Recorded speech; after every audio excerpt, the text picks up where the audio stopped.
Hello everybody, it's Jackie from Pretty Paper Craft here. I thought I would come on and show you how I made this card. It's a pretty half oval card. It's quite easy to make. I'd say it's relatively easy. It's just a card. The measurements are pretty clear. Where you cut this frontispiece, you need card, you need acetate, and something that you're going to put inside. So you're either going to use, I've used the 3D decoupage, but you could put flowers in there. You could just use a single picture. So you need something to go inside. So let's get started. Your card that you need is basically a complete card, which is 7 inches high, 7 inches square basically, and then you cut this bottom piece off, you cut this side piece off to 5 3/4. So it's 7 inches high by 5 3/4 this way, but it starts off at 7 inches. You just cut that down until you've got the 5 3/4 that way. You also need another piece which is again 7 inches high, but this time it needs to be 6 inches across.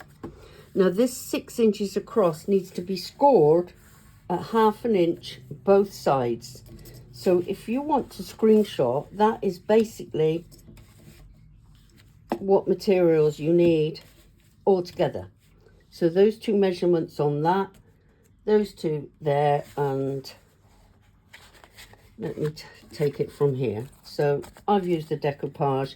These ones happen to be Katie Sue ones, and either an edible die that works, I'll explain that in a moment, or if you don't have a die or die cut machine, you can actually do this with a knife.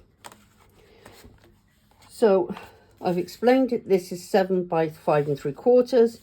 This one, I've given you those measurements again. So that stays as it is for the time being. This is the one that you are going to either die cut or cut. You've got to remember to keep the top and the bottom of the card. You need that to give it some substance when it curves in. And you need something to put the acetate on. So there's your basics one, and I'm going to show you how that comes out when you've done that. There's your card, and it's a bit rough because I've just done this now because I realized I hadn't already done it. So I've not done it with a metal ruler. I just used the knife on it and done it like that. What I've done is I used an edgeable die like that. So I got the pattern, and this bit, this edgeable doesn't cut, but this does. So I put that on the bottom half so it would cut it like that. Excuse me. And done the nice pattern. Don't forget, you have to keep that if you do use a die. And because it cut at the bottom, I turned it around and done exactly the same on this side. But then those two sides need cutting, hence me not doing it and it being untidy. So that's, if you're going to do it with a pretty, I've got quite a few edgeable ones and they would be quite intricate, but I'm not saying that everybody would have those edgeables or would indeed be able to do it. But you actually need it to be cut 4 times. You turn it over. You do really need to use red liner tape. Got a niggly cough. And you need to put your red liner tape on your acetate, which is cut smaller. Obviously, you don't want it showing. Put it on your acetate and then stick it on there. What I did do is when I was using the red liner tape, I just cut some little tiny bits and just stuck them on the edges here, just to try and hold that, because when you go to put it together like this, it lifts otherwise.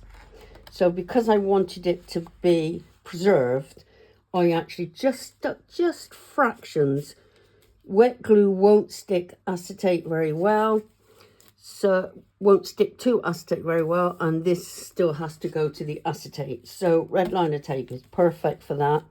And then I cut down those two sides. So I've got that. These two are where you scored those two halves. These two will actually go flat on the card. So that will be flat there, and this side will be flat there. But I've given you the right measurements, hence I will show you the boo-boos that I've done.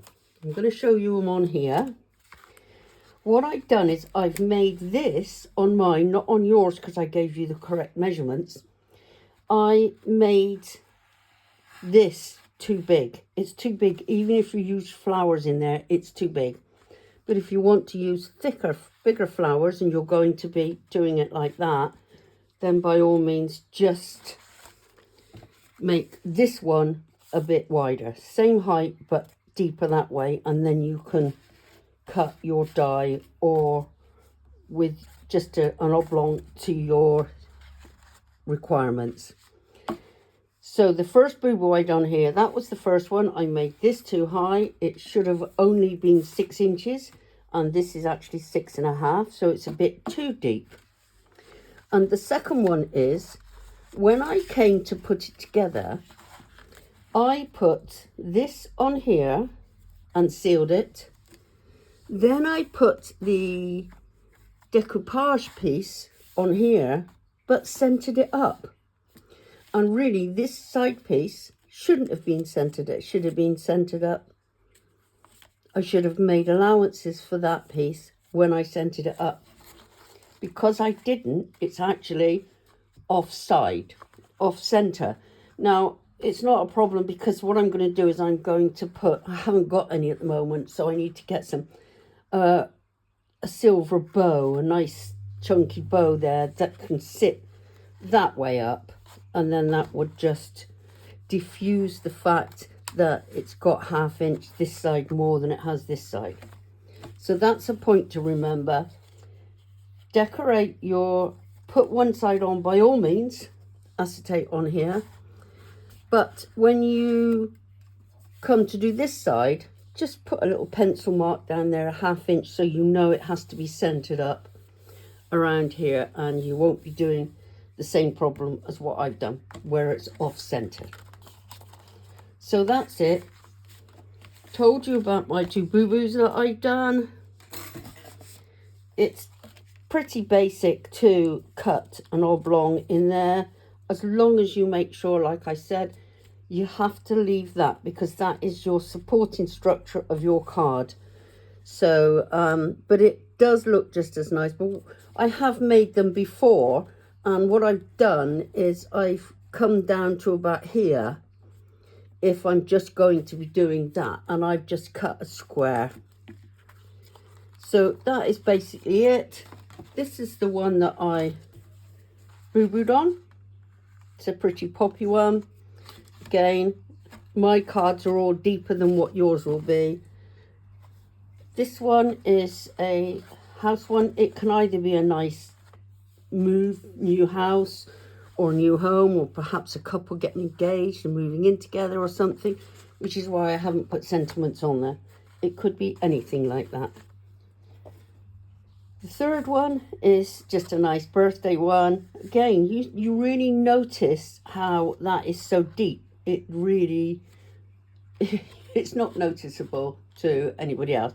I really notice it, and to me it's just far too deep. Had it been a bit shallow, it would have been all right. But as I said, the measurements that I've given you at the beginning, they are right.